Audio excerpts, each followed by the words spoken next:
Welcome back everyone. Today in this video we are going to study about selection group discussion कि जो एक group discussion होता है उसके अंदर जो सिलेक्शन प्रोसेस है उसके अंदर जो ग्रुप डिस्कशन की इंपॉर्टेंस है वो क्या है. So let's start the video. The GD test occupied a major position in the employment procedure of nearly all industrial concern, public limitation organization and multinational companies. तो जो एक ग्रुप डिस्कशन टेस्ट है वो जितनी भी मेजर पोजीशंस होती हैं किसके अंदर बड़ी बड़ी कंपनियों के अंदर, जैसे कि हमारी जो पब्लिक लिमिटेड कंपनियां हैं या फिर कोई भी मल्टीनेशनल कंपनी है, उनके अंदर जितनी भी हायरिंग्स होती हैं पोजीशंस, मेजर पोजीशंस के लिए, वो किसके बेस पर होती है? जीडी टेस्ट के बेस पे. उनका क्या लिया जाता है? ग्रुप डिस्कशन टेस्ट लिया जाता है. So this is the most important thing for hiring job. More than any other selection method, GD tests are relied upon for making hiring decision. जितने भी बाकी बचे हुए सिलेक्शन मेथड हैं उसके कंपैरिजन में जो ग्रुप डिस्कशन टेस्ट है वो क्या है? सबसे ज़्यादा यूज़ किया जाता है किसके लिए? हायरिंग डिसीजन के लिए. मतलब कि जो आपकी हायरिंग है, अगर आप किसी भी कंपनी में जॉब पाना चाहते हैं तो जो ग्रुप डिस्कशन है वो क्या आपके सबसे मोस्ट इंपॉर्टेंट स्किल है.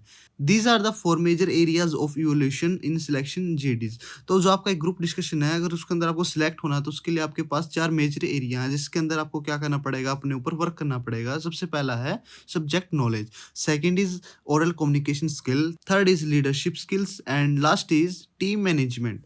So what does that mean? Let's see. So first of all, we will see subject knowledge. What is subject knowledge?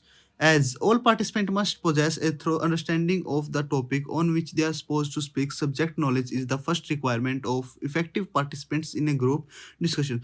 तो सब्जेक्ट नॉलेज का क्या मतलब है कि जिस भी हम क्या करेंगे ग्रुप डिस्कशन टेस्ट में बैठेंगे वहाँ पर हमें किसी न किसी टॉपिक के ऊपर बोलना पड़ेगा और उस टॉपिक के बारे में बोलने के लिए हमें उसकी क्या चाहिए होगी? सब्जेक्ट नॉलेज की जरूरत होगी. तो मतलब कि जिस भी टॉपिक के ऊपर आप ग्रुप डिस्कशन करेंगे उस सब्जेक्ट की नॉलेज को हम क्या बोलते हैं? Subject knowledge. Participant need to have a fair amount of knowledge on a wider range of subject. आपको क्या होनी चाहिए? बहुत ज़्यादा वाइडर सब्जेक्ट्स में नॉलेज होनी चाहिए, अलग अलग सब्जेक्ट्स के ऊपर नॉलेज होनी चाहिए. They should know all topic about national and international affair, burning social and economic topics, scientific and environmental issues, key news makers, controversial topics and a lot more. तो जो आपको जितने भी टॉपिक्स बताए गए, मैंने ये बताए हैं, national international affairs, social and economic topics, in type के टॉपिक्स के ऊपर क्या होना चाहिए? आपको नॉलेज होनी चाहिए. लेकिन जैसे कि आप किसके अंदर जा रहे हैं, अगर आप सॉफ्टवेयर इंडस्ट्रीज के अंदर जा रहे हैं तो वहाँ पर जो आपका नॉलेज फील्ड है वो इनसे अलग हो जाएगा. The best way to keep on abreast of latest event and national as well as international developments is to read daily newspaper, good magazines and periodicals. तो जो आप क्या कर सकते हैं, जो अपनी सब्जेक्ट नॉलेज को कैसे इंक्रीज कर सकते हैं? न्यूज़पेपर और मैगजीन्स की हेल्प से. Watch news bulletins and informative programmes on television. More we should use the internet to improve our knowledge about recent developments in different areas. तो हम क्या कर सकते हैं? अब हम यहाँ पे क्या करेंगे? जो भी हमारे न्यूज़पेपर्स या फिर टेलीविजन्स हैं, हम क्या करेंगे? उनकी हेल्प ले सकते हैं. किसके लिए? हमारा जो नॉलेज, सब्जेक्ट नॉलेज है उसको वाइडर बनाने के लिए. During a selection, GD participants are supposed to analyze the topic and give their interpretations of it. Examiner will evaluate each person's contribution to the discussion or the idea put forward by them based on its relevance to the topic, original approach and wide perspective. तो जब भी आप क्या करेंगे, एक group discussion अंदर बैठेंगे, group discussion के अंदर आप उसको अपने खुद के व्यूज़ देंगे, तो जो एग्जामिनर है वो क्या करेगा? हर एक पर्सन का इंडिविजुअली क्या करेगा? ये देखेगा कि उसका कंट्रीब्यूशन कितना था ग्रुप डिस्कशन के अंदर, कि उसने कितने अच्छे पॉइंट प्रेजेंट किए हैं और वो क्या करेगा? उस बेस पर आपको क्या करेगा? सिलेक्ट करेगा. So the next point is oral communication skill. This is the second most important skill. The participant in a group discussion must possess not only subject knowledge but also the ability to present that knowledge in an effective way. अब आपको मान के चलिए कि आपने subject knowledge आपके पास बहुत अच्छी है, लेकिन आपके पास ओरल कम्युनिकेशन स्किल्स नहीं है. ओरल कम्युनिकेशन स्किल क्या है? ये हम पिछली वीडियो में डिस्कस कर चुके हैं. तो जो हमारा ओरल कम्युनिकेशन स्किल है वो क्या है? एक तरीका है किसी भी एक सब्जेक्ट नॉलेज को प्रेजेंट करने का.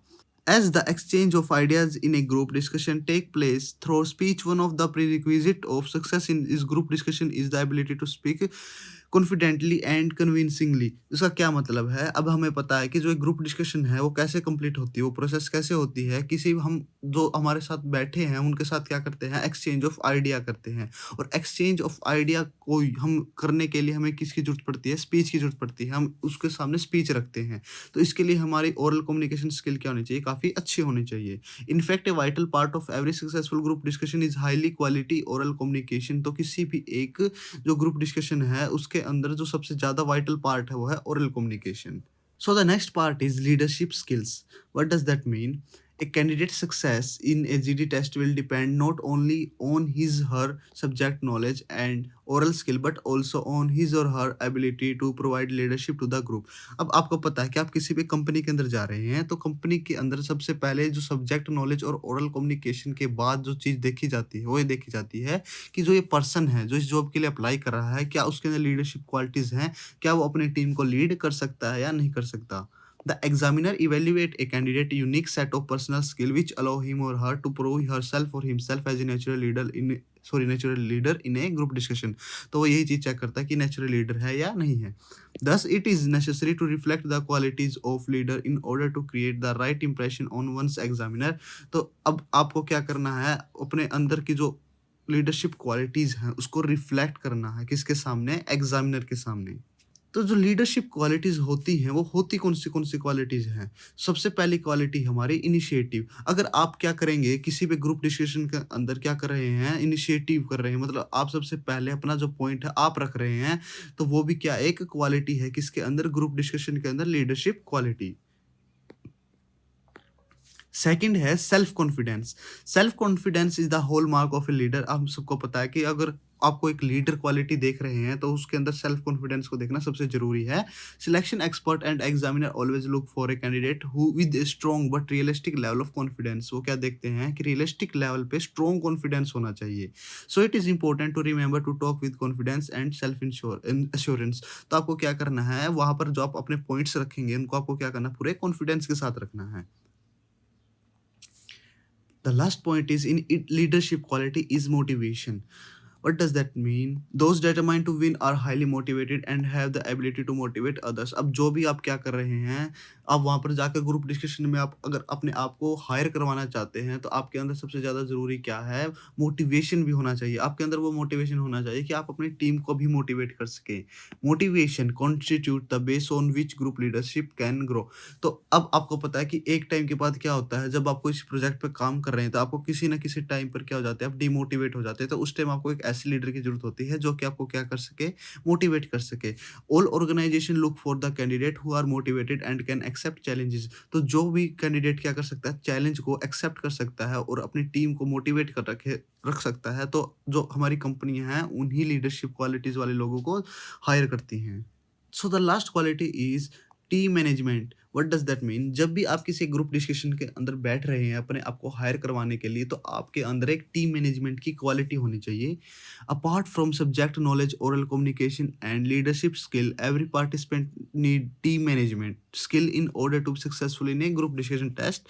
आपके पास क्या होनी चाहिए, एक टीम मैनेजमेंट स्किल होनी चाहिए। The leader in a group discussion should be able to manage the group despite of the differences of opinion and steer the discussion to a logical conclusion within the fixed time limit। तो अब आपको पता है कि जो आप group discussion करेंगे उसकी एक टाइम लिमिट है, लेकिन अब आपको क्या करना है, उसी टाइम लिमिट के अंदर आपको कंक्लूजन पर पहुंचना है। आपको ये नहीं कि बिना बिना बात बहस करनी है वहां पर।